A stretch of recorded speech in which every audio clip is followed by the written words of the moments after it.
Hello all. Should I just do the same thing every time? Like, hello friends, family, and strangers. Feels so weird, ew. Okay, today we need to figure out what we're doing. You think I would have been prepared before I started, but no. I'm getting a bit, ill. So I'm drinking tea out of this snowman in the middle of June. So it's hot. These hairs, wow, beautiful.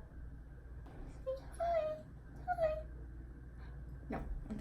He's over it. You probably have cat hair all over. Affirmative. So I'm just going to where I started that document, like I said last week also. Stay hydrated, kids. It's hot out there. Ew. I'm looking at the list right now of what I should discuss. First of all, as I said in the last video, in 2017, April 5th to be exact, I was diagnosed with acute lymphoblastic leukemia, which is a childhood form of cancer. Typical for a 5-year-old to get it, but the age range varies, but I believe it's mostly for children. All the kids that I saw were like, young, like under 10. I was the only 20-year-old who had it, / 21-year-old who was being treated for it, / 22-year-old that was being treated for it. At least at my hospital that I saw. And there's also AML, which I don't know what that is. Or CML? I don't know, hold on, let me look it up. Okay, yeah, so there are 4 main types of leukemia. I should know these things by now, but to be honest, like I was advised when I first got sick not to Google anything about it, and I didn't. I have not, that's a lie. In the last few months I have, but that's just because I'm knock on wood, in the clear. And I know if I had looked anything up about survival rates or treatments and stuff, it would have scared the shit out of me even more than I already was. So I chose not to look it up. But yeah, so there's 4 main types of leukemia. So there is AML, which is acute, no, that's a word, isn't it? Acute myelogenous, which maybe that has to do with the myelin sheath of the cell. I don't know. I didn't do well in biology, so who knows? AML, which it says can occur in children and adults, which I knew AML was the worst version of the childhood form of leukemia. If someone had AML, it was worse. And then there's acute lymphoblastic leukemia, and then there's chronic myelogenous, and then chronic lymphocytic. Basic English lesson, if you don't know, acute means it comes on quickly, and it the cells reproduce quicker, the disease comes on quicker. Chronic is where something progresses over time a little more slowly. So if you didn't know, leukemia is a blood cancer. One thing I learned is that leukemia likes to hide in different places, which is why we as leukemia patients, at least I had to get bone marrow biopsies because it hides in the bone marrow, because that's where the blood comes from. For boys and girls, the bone marrow, also for boys and girls in the spinal fluid, which is why we have to get spinal taps, because a regular blood test is not going to show if there's any leukemia cells in the spine. Another reason why we need to get spinal taps is because while they take out some of the spinal fluid to test it to see if there's any leukemia cells hiding in the spine, but then also inject chemo into the spine, it's directly because an infusion of chemo through an IV or chemo pills, it doesn't get to the spine. So you need to ensure obviously that there's chemo being brought to one source where the problem could be. So that's the purpose of spinal taps, is to check the spinal fluid to make sure there's no leukemia, and also to inject chemo straight into the spine. For boys, I learned leukemia can also hide in testicles. So I don't know how we go about that. I'm just happy I'm a girl. I'm assuming that's also a painful process to have to check down there. I don't know how they do it. I'm not going to look it up. If you would like to, you can go ahead and Google it yourself. But yeah, so main places for leukemia to hide, obviously in the blood, the bone marrow for everybody, because that's where the blood comes from and is created. Spinal fluid, and then for boys in the testicles. So that's why if a boy and a girl have the same exact type of leukemia, right? So if I had it and then a boy the same age or even a younger boy had it, and let's say we started our treatment at the same exact time, he would have an extra year or two because he has an extra part of his body that they have to check for. So boys have more treatment time than girls when it comes to at least ALL. I don't know about AML or CML or CLL. See, this is why I don't like looking this stuff up. AML, which is the other, I just smacked myself in the face, which is the other form of acute leukemia that I had mentioned. It says it can occur in adults and children. I was originally told that ALL was the more common form of leukemia, but this website here, which is healthline.com, don't know how reliable that is. We have to check their sources. It says that AML is actually the most common form of leukemia. It says the 5-year survival rate for AML is 26.9%, which is not that great in my opinion. ALL, which is acute lymphoblastic leukemia, which is what I had, mostly occurs in children. 5-year survival rate is 68.2%. So do you see the excuse me, the difference in survival rate? Chronic myelogenous leukemia, so CML, mostly occurs in adults. 5-year survival rate is 66.9%. CLL, chronic lymphoblastic, is basically, it says, for people over the age of 55, very rare to be seen in children. 5-year survival rate for CLL is 83.2%. So that's our lesson on the 4 main types of leukemia. Now, I'm pretty sure there are different types. Like, other than these 4, I think these are just the 4 common ones that people see. Just for the record, at least for ALL, I don't think there's like a specific cause or, you know, like a risk factor or anything like that. Kind of just like the luck of the draw. Obviously, today's day and age is like you breathe and like you don't even know what you're breathing in, so I guess that could change your DNA somehow. But there's different categories of blood cells. There's red blood cells and white blood cells. Leukemia is mainly found in the white blood cells, which has to do with the immune system. Oh, there it is. It says white blood cells, are a vital part of your immune system, which we know an immune system protects the body from like infection and stuff like that. Looking back, it just makes so much sense why I was like sick all the time. So the research part of this video is done. We'll get into, I guess, how I found out that I was sick, if you want to know that. All right, where to begin?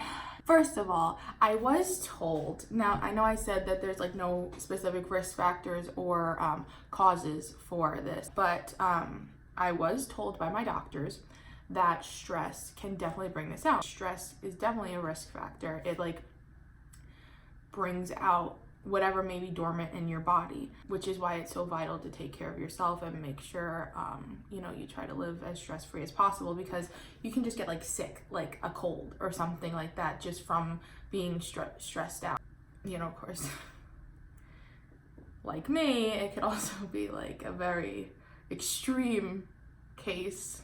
I ended up with cancer. So I was diagnosed April 2017. October, November of 2016 is when maybe like I really didn't start feeling well. There were other signs as well, like that I think about it, where I'm like, oh yeah, like way before like fall of 2016. Like for instance, I had a lot of like groin pain, which is like super random. It was just like in my groin, and like it wasn't exactly like brought on by anything. It's not like I had been like working out, maybe like hurt myself or, you know, something like that. Like It was just like literally, it would feel like my my joint, like where my, again, not like biology or anatomy here, but I don't know if this is a ball and socket joint, you know, my leg and like my hip and my like pelvic bone area, but it literally felt like it was just raw bone like rubbing, and it hurt so bad. So that happened a lot, which I found out later on, and especially now I don't have that pain anymore, that somehow had to do with the leukemia. I also literally like lived on a leave because the headaches that I would get it back here, and like it was all over my head, but like mostly back on my left side, like where a lymph node would be, but like I didn't necessarily have a swollen lymph node. I'm like feeling it now. I didn't necessarily have a swollen lymph node. It was just where I would get swollen lymph nodes when I was sick. So those kind of things happened for longer than just from fall of 2016 to spring of 2017. Those were like two things I didn't realize till afterward were kind of like connected. Fall of 2016, I went through a very stressful event, which I'm not at all like blaming this event for the leukemia coming out or anything like that. I mean, like I said, like nothing's really to blame, like it just kind of happens. Like clearly it was in my system somewhere. Maybe this situation kind of expedited the process, maybe it didn't. I don't know. I won't ever know, which is kind of annoying. After that, I started losing a lot of weight unintentionally. I would literally be eating my grilled cheeses at 3 a.m. and whole sleeves of Oreos at a time, and I still lost 30 pounds from like November, December of 2016 to April of 2017. I lost 30-ish pounds. I literally thought I found like the new diet. Yes, all you had to do was eat grilled cheese at 3 a.m. and eat whole sleeves of Oreos at a time. You're golden. I was like, oh shit. No, clearly something was wrong. And that's like one thing everyone knows. Like weight loss is a common thing when it comes to cancer. Rapid and extreme weight loss. Another one was like when I would work out. Now trust me, I don't think I was ever like physically fit, but like it got to the point where I couldn't run or like move on the elliptical for more than 5 minutes at a time without having to take a break to breathe and then like go blow my nose, because like my nose would run all the time too, which is another thing. I couldn't catch my breath. It would take a long time when I would go to the bathroom to blow my nose. Like I would see like my face was so red, and like yeah, my face gets red a lot anyway, but like it was like so red, like as if I was like oxygen deprived, like, and I couldn't go like more than like 2 to 5 minutes. I remember like was as long as I could go without having to take a break. Very limited at the gym, I noticed, but again, like I just put that to the fact that I was just not physically fit. I didn't put it to the fact that maybe something else was wrong. Then I started getting sick a lot more often, which was clear like my immune system was shit. I was very pale. Looking back, like I did kind of just look sick. Like I looked sickly around my eyes, kind of. I don't know. Then around February-ish, I met John and we started hanging out a lot, and like he kind of like got on my case about like not feeling well a lot of the time, and my mom constantly.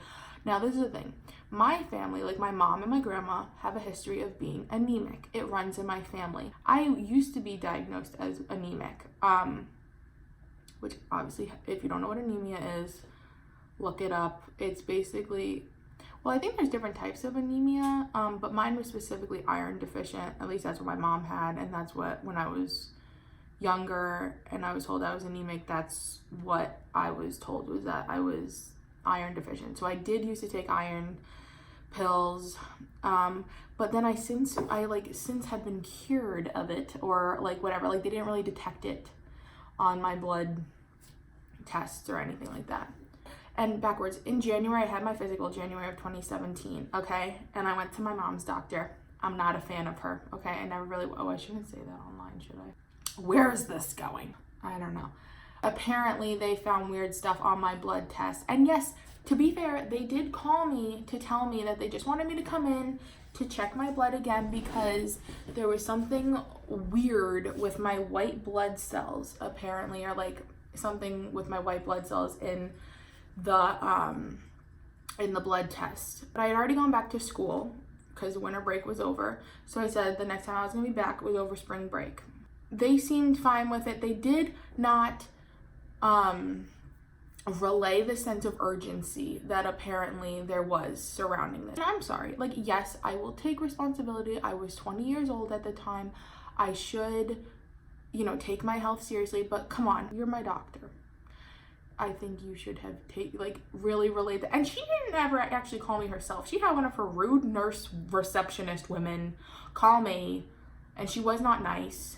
So I was like, all right, F you. Like, I'm fine. No one told me that anything was really wrong. They just said that because that was the thing. I had just gotten over being sick at the time. So they were like, oh, that's probably why there's a weird thing in your blood test. So we're just going to do it again to make sure. Like, okay, like I'll be healthy by the time spring break rolls around and we'll be fine. Okay, yeah, no problem. No. So that happened in January. Anyway, fast forward, back to February. John, we get on my case because it did get increasingly worse around February. The headaches were more severe, out of breath. I remember one time specifically, I think John was in class, and I went over his house, and now he lived in University City in Philly, if anyone is familiar with this area. Anyway, so like it's street parking. So like I remember I had to park like a block away. There was like no spots near his house. So I remember I was on the phone with my mom. I parked the car. I'm like walking to his house. It's really not it's a block away. Like I said, like it's not a hike. Like it's not bad.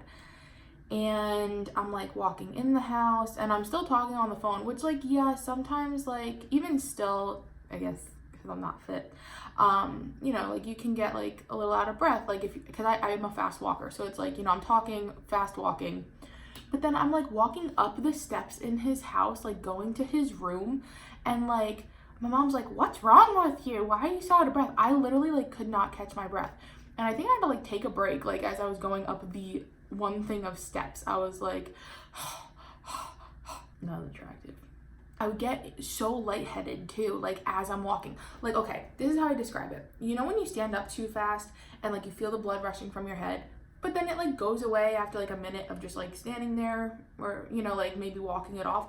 Like that would happen to me all the time. Not just from like randomly standing up, like I would just be walking and I would feel it and it would not go away. That's not normal. Like even if you're not in shape, like you don't get lightheaded like that. Like yes, out of breath maybe, but like not lightheaded like that. Like that means that something's wrong. I would get bruises randomly. So main symptoms, dizzy, lightheaded, the blood rushing from the head feeling, out of breath like all the time, always sick, stuffy, pale, bruises, weight loss, everything that you basically hear about. And I thought I was educated at the time. Because that's the thing, right? It's like you never think that it's going to happen to you. And then you're like, oh. So I remember the day we found the bruises, and I remember I sent a picture to my mom. She called me and she's like, you need to take iron pills. And she's like, John, make sure she takes iron pills. And I mean, like, that didn't do anything for me. Because again, she, because that's another thing with anemia, is the bruising is another symptom. So she thought that had to do with me just being anemic. Then, now on April 4th, specifically, I remember after class, some of my friends, like, I think I was complaining about, like, and I was tired all the time, too. Did you hear that? That was Archie. Oh my God. Bless his heart. After class, my teacher, shout out to Dale, and some of my friends were like, dude, like, you don't look good, like, and I was telling them how I felt, like, I was lightheaded, dizzy, can't catch my breath. So they're like, go to the health center. So one of my friends brought me to the health center, and she stayed with me, God bless her. And the nurse, I was telling her my symptoms, and I don't know what made her think of checking my hemoglobin. First time I've ever heard of a hemoglobin. So she like pricked my finger. My hemoglobin came out to a 6.3. Now, if anybody knows anything about hemoglobin, normal hemoglobin is supposed to be in between 11 and 14, and mine was a 6.3. I'm going to fact check myself, but I do believe that hemoglobin is the oxygen in your blood. Hemoglobin is the protein molecule in red blood cells that carries oxygen from the lungs to the body's tissues, and returns carbon dioxide from tissues back to the lungs. So yes, it's in charge of oxygen transport, and mine was a 6.3, which explains every symptom that I've had, basically, right? It explains the well, not really the headaches, I don't know, but like, well, maybe, because, you know, I'm oxygen deprived, I don't know, but it explains the dizziness, it explains the out of breath, it explains, like, paleness, like, it explains basically all of it. So right away, she's like, you need to go to the emergency room, like, I'm gonna call you an ambulance, blah, blah. So then my friend comes back in, and at this point, I'm like, what is happening to me? We called my mom, but like, my mom was like, what? I'm coming, don't let them send you to any hospital over there. It usually takes like an hour or an hour and 15 to get to my school from where I'm from in Jersey. My mom got there in like 45 minutes. Anyway, so my mom showed up. She drove me to our, like in Jersey, our local emergency room. They took blood tests. Oh, they took blood tests, and they did everything, dude. I remember, I don't even know if I should admit this online, but I said I was like an open book. I'll be transparent. They did like a fucking rectal exam. I don't even know why. I think to like make sure that I didn't have any like internal bleeding, even though like I wasn't experiencing anything down there in any which way down there. Like, I think they just had to check, because I think my platelets were low too, which was for the bruising. Now, if you don't know, platelets are responsible for the clotting of the blood. So if your platelets are low, you tend to bruise a lot more, bleed a lot more. Like, you'll get nosebleeds easier. When you brush your teeth, your gums bleed easier. You know, if you like if you bang your hand or something, like you'll bruise easily.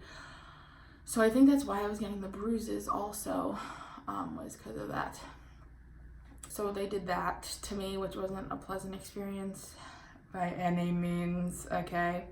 And then they put me in a room for the night, like, while they were like doing more blood tests and stuff.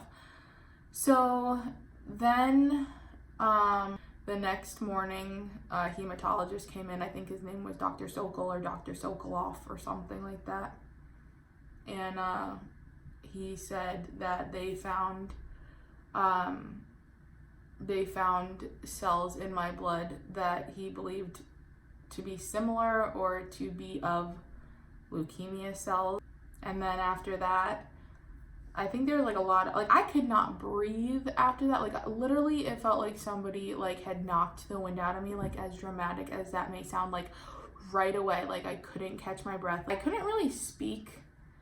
I do remember the first thing I asked though was like if this is gonna affect my ability to have children, which maybe wasn't like necessary at the time, like that, you know, we could worry about that later. But my biggest fears still to this day would be, one, the inability to have children, and two, something happening to my children if I did have children. I don't know why those are like my biggest fears at 22. Well, at that time I was 20, now I'm 22. It still stands. I've heard, you know, with radiation or chemo, like, because this is the thing, my uncle had lymphoma when he was 17, and they had to freeze his sperm before they did his treatment. Now that was the thing, he ended up having radiation and chemo. I just had chemo because lymphoma and leukemia are different, but either way, he needed radiation, so that's why they had to do the freezing of his sperm at the time, just in case it affected the ability for him to have children. So that was like the first thing that I thought of at the time. By the way, he has 3 beautiful, healthy children now, thanks to IVF. But, you know, it still worried me. And like, I just remember this doctor just like being so like somber, and which obviously like he had to deliver that kind of news, but he was just like, I don't know how this is gonna affect your ability to have children, you know.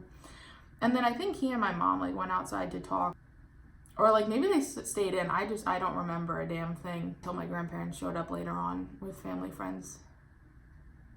And that was just sad. And like then everyone came and visited and it was just not fun. And then they transferred me that day or the next day. No, it was later that day to Robert Wood Johnson in New Brunswick, which is part of Rutgers. They have a very good children's hospital that like specializes in childhood forms of cancer. So, and that's where I've been treated ever since. This is a very long video, but that's just like the rundown of what leukemia is, what acute lymphoblastic leukemia is. I think I did an okay job at explaining everything, what my symptoms were, how I found out. But I think that's really it for this video. Say bye! Bye!